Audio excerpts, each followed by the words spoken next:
Oke, saudara sekalian, di bulan Mei ini, jadi kita baru saja mungkin kehilangan salah satu tokoh atau teolog dan juga eh, pendeta yang besar ya, kalangan internasional, namanya Timothy Keller, ya, yang bulan Mei ini atau tepatnya 19 Mei ini dipanggil Tuhan, sudah menyelesaikan pertandingan imannya di dalam pelayanan di ladang Tuhan ini ya. Jadi dalam momen itu saya ingin mengangkat satu topik yang dia pernah tulis juga dalam salah satu bukunya tentang Tuhan Yesus adalah Raja gitu ya. Salah satu topik yang dia bahas itu ada tentang the rest ya, tentang Sabat ya, hari Sabat gitu. Nah, saya ajak kita membaca ya untuk topik ini, tema ini dari Markus pasal 2 ayat 23 sampai 28. Ya, saya bacakan Markus pasal 2 ayat 23 sampai dengan 28. Judulnya adalah murid-murid memetik gandum pada hari Sabat. Pada satu kali pada hari Sabat, Yesus berjalan di ladang gandum. Dan sementara berjalan, murid-muridnya memetik bulir gandum. Maka kata orang-orang Farisi kepadanya, "Lihat, mengapa mereka berbuat sesuatu yang tidak diperbolehkan pada hari Sabat?" Jawab Yesus kepada mereka, "Belum pernahkah kamu baca apa yang dilakukan Daud ketika ia dan mereka yang mengikutinya kekurangan dan kelaparan? Bagaimana ia masuk ke dalam rumah Allah waktu Abiatar menjabat sebagai imam besar, lalu makan roti sajian itu yang tidak boleh dimakan kecuali oleh imam-imam, dan memberikannya juga kepada pengikut-pengikutnya. Lalu kata Yesus kepada mereka, hari Sabat diadakan untuk manusia dan bukan manusia untuk hari Sabat. Jadi anak manusia adalah juga Tuhan atas hari Sabat." Sudah, tema ini Sabat atau the rest ini sebenarnya salah satu tema yang sangat penting bagi kehidupan kita ya. Yang mungkin seringkali diabaikan oleh anak-anak Tuhan, Saudara. Ya. Nah, bagaimana hari ini orang Kristen memandang hari Sabat? Apakah mereka masih merasakan hari Sabat ini sebagai sebuah hadiah, sebuah anugerah dari Tuhan atau sebagai sebuah beban, Saudara? Ya. Mungkin bagi pengusaha yang buka usahanya hari Minggu atau yang punya usaha di mall, Saudara, mungkin hari Sabat ini sebagai sesuatu yang bagi mereka itu harus menguntungkan, gitu ya. Kalau nggak ada hari Sabat, ya bagi mereka semua hari itu jadinya hari Sabat gitu ya, nggak ada semua adalah hari kerja, ya, nggak ada Sabatnya kira-kira gitu. Jadi mereka tidak mengindahkan Sabat ya dalam tanda kutip karena ya mereka tetap berusaha, bekerja gitu ya. Kalau bisa malah ditambah waktunya, ya, berusaha untuk pakai semua hari untuk menjadi hari yang produktif untuk mereka bekerja dan mendapatkan profit. Atau juga tempat di mana usaha mereka diharuskan untuk mengambil hari Sabat menjadi hari kerja mereka. Jadi begitu sibuknya sampai tidak ada hari Sabat. Seperti Sabat itu sudah menjadi satu beban yang mereka harus isi juga dengan pekerjaan yang melelahkan. Ya, sampai hari ini orang masih begitu sibuk, Saudara ya. Kalau bisa 24 jam lebih, 24 jam begitu kalau kerja. Itu. Nah, apakah Sabat itu sudah menjadi satu beban yang berat ya bagi sebagian orang atau menjadi satu hari rest, hadiah peristirahatan dari Tuhan? Nah, kalau Tuhan waktu menciptakan itu dan memberikan Sabat, Saudara, apakah memang maksudnya seperti ini ya? Diberikan tugas di dalam penciptaan, menjalankan tugas mandat budaya, apakah memang untuk sangat membuat kita lelah tujuannya? Membuat kita yang harusnya melakukan perintah Tuhan, mengusahakan taman dengan menikmatinya, akhirnya menjadi satu beban karena kita sudah tidak ada Sabat lagi, Saudara. Saya kira tentunya bukan, Saudara ya. Allah justru memberikan ya di dalam penciptaan itu satu pola kehidupan bagi manusia, satu pola kehidupan yang sehat, yang seimbang tentunya, Saudara. Nah, kalau kita baca tadi di dalam perikop kita, Saudara, ya kita juga lihat dari perikop singkat ini, khususnya di ayat yang 27, 28 ini, ya Tuhan Yesus berkata, hari Sabat diadakan untuk manusia dan bukan manusia untuk hari Sabat. Jadi anak manusia adalah juga Tuhan atas hari Sabat. Waktu Tuhan Yesus mengatakan ya, Sabat itu untuk manusia, manusia bukan untuk Sabat, saudara. Apa artinya? Ya, anak manusia adalah Tuhan atas hari Sabat. Apa artinya, saudara? Nah, dari sini saya ingin kita merenungkan dua hal, saudara. Ya, kita harus ingat yang pertama adalah Tuhanlah yang memberi atau menetapkan Sabat itu, saudara. Jadi kalau kita lihat di dalam Kejadian, saudara, atau Keluaran tepatnya ya, di pasal 20 ayat 9 sampai 11 itu dikatakan 6 hari lamanya engkau akan bekerja dan melakukan segala pekerjaanmu. Tetapi hari ketujuh adalah hari Sabat Tuhan Allahmu. Jadi ditekankan hari ketujuh adalah hari Sabat Tuhan Allahmu. Maka jangan melakukan satu pekerjaan engkau atau anakmu laki-laki atau anakmu perempuan atau hambamu laki-laki atau hambamu perempuan atau hewanmu atau orang asing yang di tempat kediamanmu. Sebab 6 hari lamanya Tuhan menjadikan langit dan bumi, laut dan segala isinya, dan ia berhenti pada hari ketujuh. Itu sebabnya Tuhan memberkati hari Sabat dan menguduskannya, saudara. Jadi sangat jelas Tuhan menetapkan ada satu hari Sabat di dalam satu minggu. Tuhan memberikan hari Sabat bagi kita dan dia beristirahat di hari ketujuh. Saudara, mengapa Tuhan harus beristirahat? Ini bukan karena Tuhan lelah, saudara. Ya, tidak. Tuhan tidak pernah lelah. Jadi dia kenapa perlu istirahat? Saudara, Timothy Keller ini mengatakan alasan utamanya untuk beristirahat adalah karena Tuhan itu sangat puas dan telah selesai dengan pekerjaannya. Saudara, sama mungkin seperti kalau seorang ibu atau seorang yang suka membuat kue, ya, buat kue ulang tahun misalnya ya, lalu menghiasi kue ulang tahunnya, kue tartnya itu, ya. Kalau dia lihat hasilnya itu belum memuaskan, saudara, masih ada yang kurang di sana sini, baik tampilannya, bentuknya maupun dekorasinya, dia masih tidak akan berhenti, saudara. Dia akan terus bikin dan menambahkan, membuat itu sehingga mencapai satu karya yang terbaik, saudara. Kalau dia sudah merasa ini cukup dan memuaskan dia tidak akan teruskan lagi. Dia akan berhenti, kira-kira gitu. Karena dia menganggap ini sudah sempurna, ini sudah cukup, gitu.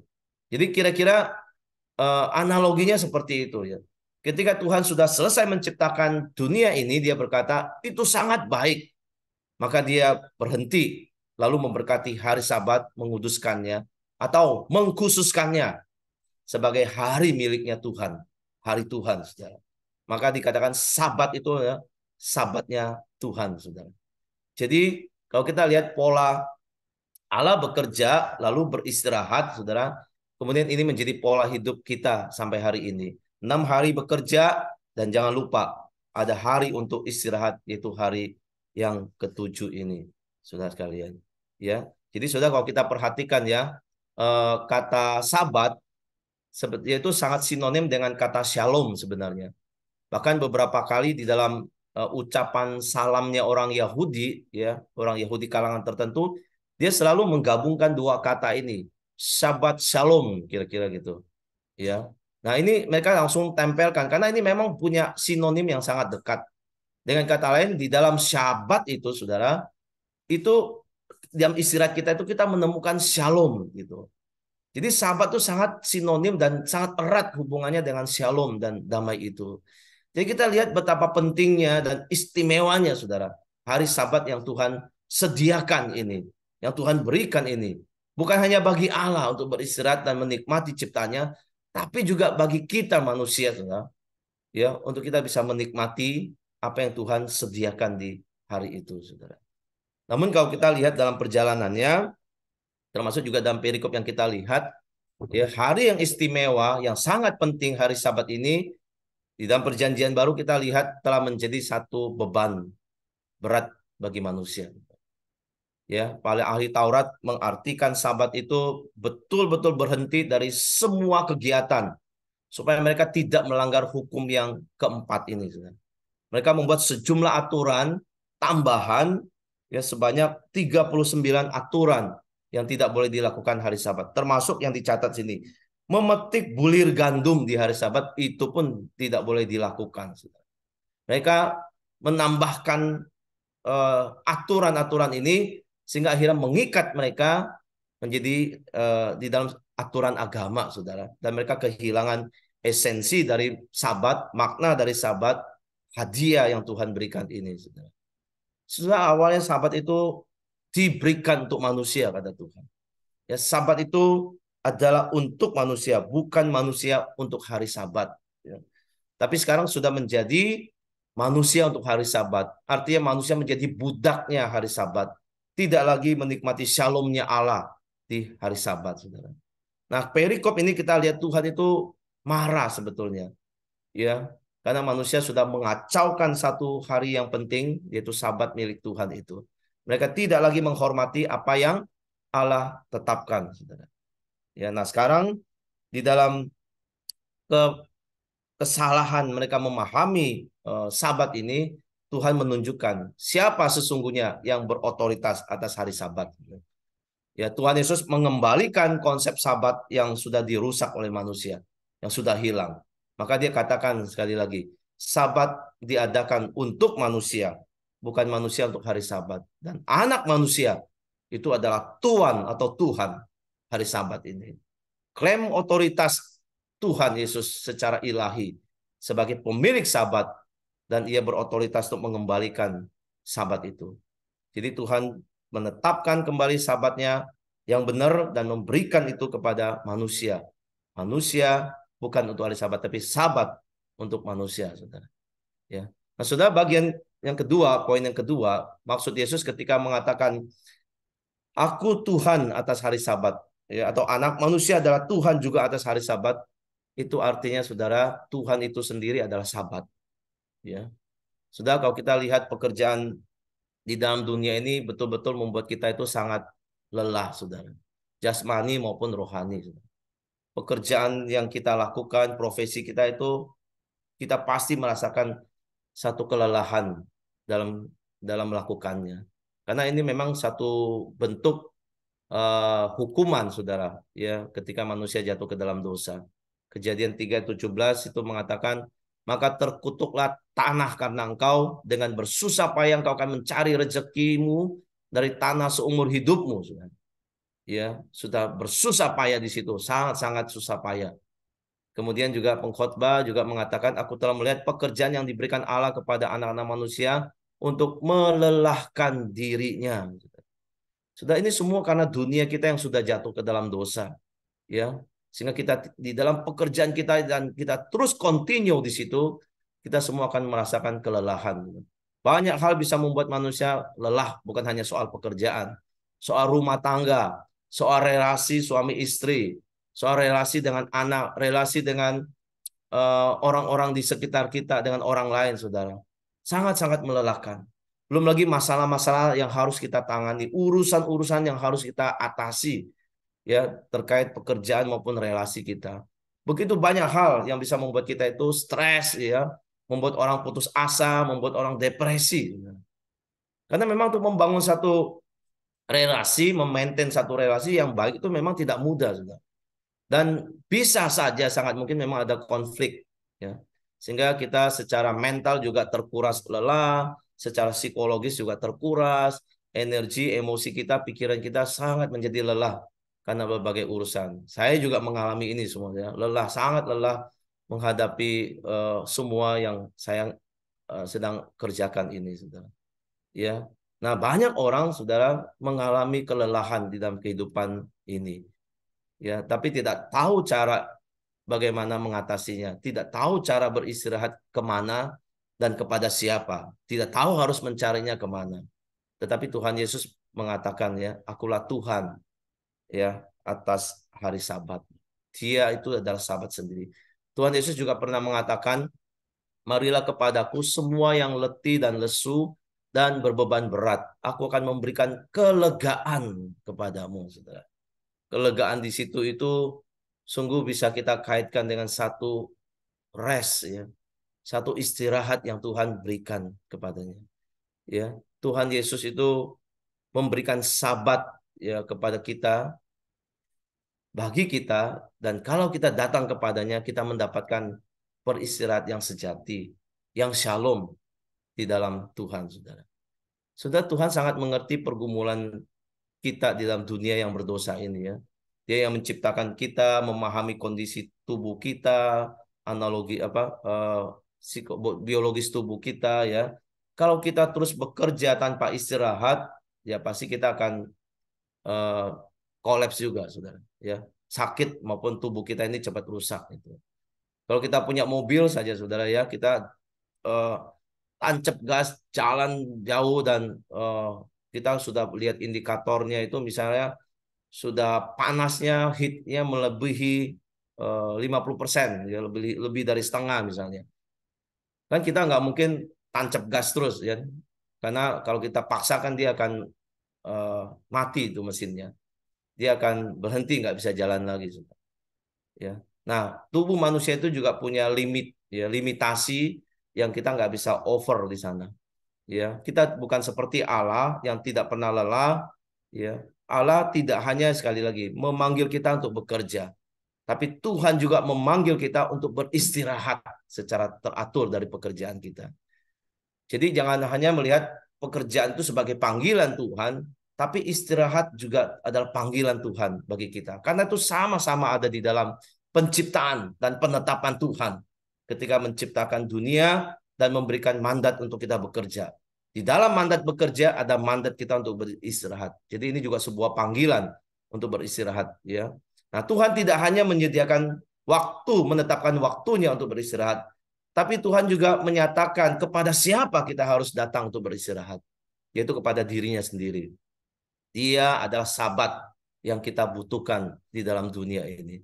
Dia datang ke dalam dunia memberi kita rest yang sejati, ya, bahkan mengubah makna maupun cara kita beristirahat yang salah tempat, yang salah arah, salah orang bahkan dikembalikan kepada dirinya sendiri, kepada penetapan Tuhan. Ya, jadi sebenarnya kita sangat bersyukur karena di dalam Kristus ini kita memiliki peristirahatan yang sejati. Hanya masalahnya, maukah kita datang kepada Tuhan, menghampiri Dia secara pribadi, saudara. Jadi Tuhan menetapkan ada satu hari istirahat dalam satu minggu, itu adalah istirahat ilahi yang dibutuhkan jiwa kita. Sabat sebaiknya dan seharusnya memang dipakai untuk datang kepada Allah di hari Minggu ya. Kita sekarang konotasi Sabat itu sangat dekat dengan hari Minggu ya, menjadi hari istirahat kita. Nah, di situ kita boleh menikmati Allah, Allah yang melegakan dan menyegarkan kita kembali. Sekali lagi, Saudara, Timothy Keller di dalam bukunya mengatakan Sabat adalah tentang pemulihan yang kurang. Ini tentang mengisi ulang apa yang terkuras dan memulihkan apa yang lelah, Saudara. Apa yang lelah sudah menjalani 5-6 hari, apa yang terkuras di dalam 5-6 hari kita beraktivitas, sekarang waktunya diisi, di waktunya dipulihkan. Maka dia mengatakan Sabat adalah tentang pemulihan yang kurang dari diri kita, yang terkuras dari diri kita. Jadi hari Minggu bukan hari untuk bekerja, ya, tetapi hari yang dipakai untuk menyegarkan jiwa kita, mengisi jiwa kita dengan berkat Tuhan, dengan hadirat Tuhan, ya, dengan shalom yang Tuhan sediakan. Sudah kita ada banyak cara ya untuk bisa menikmati di hadapan Tuhan. Kita datang di hari Minggu, kita datang berdoa seperti ini juga ya di hari-hari kita. Kita Tuhan sediakan waktunya, Tuhan sediakan dirinya untuk kita bisa beristirahat di dalamnya, Saudara. Nah, Saudara, kita bersyukur kepada Tuhan ya, di dalam Sabat itu ada shalom Tuhan ya yang menenangkan jiwa kita di tengah gelombang hidup, ada shalom yang Tuhan berikan untuk melegakan kita ya. Mari kita jalani Sabat itu dengan teratur ya, mengingat hari Sabat itu menjadi satu perintah juga di dalam eh, 10 perintah. Maka ini sangat penting untuk kita lakukan. Kita nikmati Tuhan dan berkat-Nya. Ini akan membuat hidup kita sehat, saudara. Sehat secara fisik, sehat secara jiwa, secara rohani, berlimpah dengan sukacita. maka kita akan menjalani hidup kita dengan mengalami keindahan sukacita dari Tuhan. Sampai akhirnya kita betul-betul bisa beristirahat sepenuhnya yang sempurna setelah kita menyelesaikan pekerjaan kita di dunia ini. Kiranya Tuhan boleh memberkati, menolong kita untuk mengingat perintah Tuhan dan panggilan Tuhan untuk beristirahat di dalam Tuhan. Mari kita berdoa.